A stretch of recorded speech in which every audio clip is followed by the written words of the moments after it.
కానీ నేను అడుగుతున్నాను, ఆయనకి కొంచెం గుచ్చి అడిగేటప్పటికి కోపం వచ్చినట్టుంది. నేనేం అడిగాను సార్, ఆయన ఏమంటాడంటే నేను ముందుగానే ఒక 170 ఫోటోలు, కొన్ని బోల్డ్ కాల్ రికార్డ్స్ ఇవన్నీ విన్న తర్వాత ఈ అమ్మాయికి క్లియర్ కట్గా అన్యాయం జరిగిందని నేను భావించి నేను ముందుకు వచ్చాను. అవును, ఆ సోదరికి న్యాయం చేద్దామని అన్నాడు. ఏ సోదరి పేరు ఏం చెప్పారు? లావణ్య చౌదరి అని చెప్పాడు. ఆవిడ పేరు లావణ్య చౌదరే కాదు, మరి చౌదరి ఎక్కడి నుంచి వచ్చింది అన్నాను. మరి ఇన్ని ఆధారాలు ఇన్ని తీసుకున్నారు కదా, ఆవిడ ఆధార్ కార్డు పాన్ కార్డు తీసుకోలేదా సార్? అది చూస్తే పేరు తెలుస్తుంది కదా సార్. సడన్గా ఆవిడ పేరు మార్చేసి లావణ్య చౌదరి అని ఎందుకు చెప్పారు సార్ అని నేను ఒకచోట ప్రశ్నించాను. అది బాగా గుచ్చుకుంది. ఎందుకు ఈ క్యాస్ట్ పాలిటిక్స్ చేస్తున్నారు? ఎక్కడైనా మీడియాలో సపోర్ట్ దొరుకుతుందనా, లేకపోతే ఇంకా ఎక్కడన్నా ఏంటి? ఆ పేరే కాదు, నేను మాయా చౌదరి అనే పేరే కాదా అమ్మాయిది, మీరు చౌదరి అని చెప్పడానికి కారణం ఏంటి అని కూడా నేను అడిగాను. ఇలా ఏదైనా సరే ఇప్పుడు దాంట్లో పొలిటిసైజింగ్ లేకపోతే మ్యాటర్ డైవర్టింగ్ అనేది ఉంటే నేను క్యాచ్ చేసి గట్టిగా గుచ్చుతున్నాను అక్కడ. ఓకే, అది వాళ్ళకి నొప్పిస్తుంది. అది బూతుల రూపంలో పడి సమాధానం చెప్పాలి.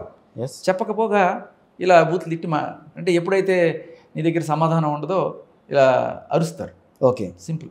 ఓడిపోయిన వాళ్ళే అరుస్తారు. ఒక హాఫ్ అన్ అవర్ నుంచి నేను మీతో మాట్లాడుతున్నా, బట్ ఇప్పటికీ నేను కన్విన్స్ కాలేకపోతున్నా శేఖర్ భాషా గారు ఆన్ హిజ్ ఓన్ ఈ విషయాన్ని టేకప్ చేశారని. అసలు టేకప్ ఇది కేసు టేకప్ కాదు, నేనేం కనట్లా. బట్ ఇన్ని మీడియా సంస్థల చుట్టూ మీరు తిరుగుతున్నారు, వాళ్ళు పిలుస్తున్నారు అని అంటే సంథింగ్ ఈజ్ దేర్ అన్నదైతే బయటకు వస్తుంది. మీరు దాన్ని ఇవాల్వ్ చేయాల్సిన అవసరం అయితే ఉంది. అంటే సార్ మీరు ఏమనుకున్నారు? ఇప్పుడు నేనేం అనుకోవట్లా. ఒక విషయం చెప్తాను, ఎవరో బయట వెళ్ళిపోతున్నారు, వాళ్ళిద్దరి మధ్యన ఏదో జరుగుతోంది వ్యవహారం. రోజు ఇప్పుడు మీరైనా మీడియాలో ఉన్నారు కాబట్టి బోల్డ్ అని కేసులు బయటపడుతుంటాయి. కరెక్ట్, అవునా? కరెక్ట్, బోల్డ్ అని కేసులు బయటపడుతుంటాయి. చెప్తాను, కానీ అందరూ ఇన్వాల్వ్ కారు ఆ విషయంలో. కరెక్ట్. కానీ ఈ రోజున ఏదో జరిగిపోతుంది వాళ్ళిద్దరి మధ్యన అని చెప్పి యు ఆర్ ఇన్వాల్వింగ్. సో ఆ ఇన్వాల్వ్ దాన్ని జస్టిఫై చేసుకోవాల్సిన అవసరం అయితే ఉంటుంది. ఇవాళ కాకపోయినా రేపైనా శేఖర్ భాష జస్టిఫై చేసుకోవాలి. వినండి, ఎదురు కొట్టుకుంటున్నారు రోడ్లో, అందరూ ఎక్కడెక్కడి నుంచో చూస్తున్నారు, నేను కొంచెం పక్కనే పోతున్నాను. భయ రా చూడు ఇది అంటే నీ తప్పు ఎవరు చెప్పు వెళ్ళదంటే నన్ను అలా ఇన్వాల్వ్ చేశారు తీసుకొచ్చి.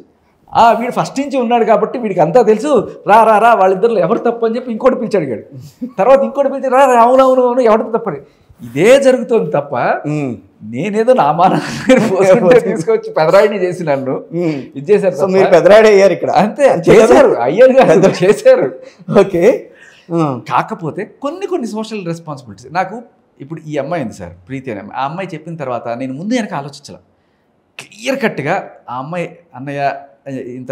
ఇప్పుడు మీకు థ్రెటన్ ఏం రాలా అటు పక్కన వాళ్ళ లాయర్ దగ్గర నుంచి కానీ వాళ్ళ ఫ్యామిలీ వైపు నుంచి కానీ? ఉన్నాయి సార్, అంటే వాళ్ళ ఫ్యామిలీ సైడ్ నుంచి ఏం లేదు. బట్ అమ్మాయి సర్కిల్ ట్రాకింగ్ చేయడము, అమ్మాయి సర్కిల్ తీయడము, లొకేషన్స్ తీయడము, మా క్లోజ్డ్ వన్స్ వాళ్ళు వీళ్ళు ఎవరెవరికి వెళ్ళడము, అక్కడ వీడి వెనకాల ఏమన్నా లొసుగులు ఉన్నాయా తీయాలి అని చెప్పి ఇట్లా. లొసుగులే ఉన్నా మీ వెనకాల? అదే సార్, వాడు మొత్తం ఎదికాడు. ప్రపంచం మీద ఒక్క కేసు కూడా దొరకలేదు నా మీద. ఓకే, మరి ఇట్లా ఒక మనిషి ఇంత క్లీన్ గా ఎలా ఉంటాడు అనుకున్నారు. సో ఒకటైనా పెట్టించాలని చెప్పి ఏదో ఒకటి పెట్టించారు మొత్తానికి. ఈ లావణ్య గురించి నేను మాట్లాడుతున్నప్పుడు ఒకటి ఏదో పెట్టారు. అక్కడ ఏం పెట్టారు? ఏదో 509 క్రిమినల్ ఇంటిమిడేషన్, 324 ఏదో ఎవరో అమ్మాయి నేను కత్తితో కోసేసానట. సో ఏదో స్టోరీ రాసుకుంటూ వచ్చారు మొత్తానికి. సరే, ఇంకా బురద జల్లే కార్యక్రమం మొదలు పెట్టారు బేసికల్లీ. ఓకే, ఇప్పుడు ఏంటి, నిన్న కూడా డిస్కషన్ పాయింట్ ఏంటి, లావణ్య రాస్తాడు కావచ్చు, లేకపోతే లావణ్య డ్రగ్స్ ఇష్యూ కావచ్చు, దీని గురించి మాట్లాడడానికి నేను ఆవిడ తరపున లాయర్ ఉన్నారు. ఆవిడ ఏమంటుంది, నా దగ్గరికి వచ్చి చూడమనండి సార్, నా తరపు నుంచి కూడా మాట్లాడాలి కదా. అమ్మ నీ తరపు నుంచి మాట్లాడడానికి అంత పెద్ద లాయర్ని పెట్టుకున్నావు కదా నువ్వు. నేను టుమ్రిగాండి ఏదో మాట్లాడుతున్నాను, అక్కడ ఏదో న్యాయం ఉంది, దీన్ని కూడా నొక్కేసే ప్రయత్నం ఎందుకు? అది పక్కన పెడితే సరే, ఆవిడ తరపు నుంచి శంకర్ గారు, రాజ్ తరపు నుంచి నేను అనుకుందాం పోనీ. ఓకే, అనుకున్నప్పుడు నేను ఆవిడ గురించి ఏదో మాట్లాడతాను, ఆవిడ ఎలిగేషన్స్ అవి ఉంటాయి, ఆవిడ సమాధానాలు చెప్పాలి. ఆవిడ ఏదైనా రాజ్ తరుణ్ మీద చేస్తే రాజ్ తరుణ్కి సంబంధించి ఏమైనా ఉంటే నేను చెప్తాను. అలా కాకుండా ఆవిడ నా మీద ఎలిగేషన్స్ చేస్తే నువ్వు అట్లా నీ జీవితంలో ఇట్లా కదా అంటే మీరే రియాక్ట్ అవుతారు. అప్పుడు అది ఎలా ఉంటుందంటే సార్, దిలీప్ శంకర్ గారు పవన్ కళ్యాణ్ గారి ఫ్యామిలీతో ఎందుకు దూరం అయ్యారు, పవన్ కళ్యాణ్కి ఎలా వ్యతిరేకమయ్యారు, ఇవన్నీ కూడా నేను మాట్లాడాల్సిన పని ఉందా ఈ సబ్జెక్ట్లో? లేదు కదా. లేదు, అలాగే ఉంటుంది. ఇప్పుడు ఈయన ఒక లాయరు, నేను ఒక లాయర్ అనుకుందాం. మీడియా కోర్టులో ఆయన 2 చోట్ల వాదిస్తున్నాడు కాబట్టి ఆయన నాకు తెలిసి సారీ టు సే ఆయన ఆవిడ కేసులో అఫీషియల్ లాయర్గా వాదించలేరు, ఎందుకంటే పర్సనల్ పబ్లిక్ ప్రాసిక్యూటర్ వాదిస్తారు. He could be an assistant him.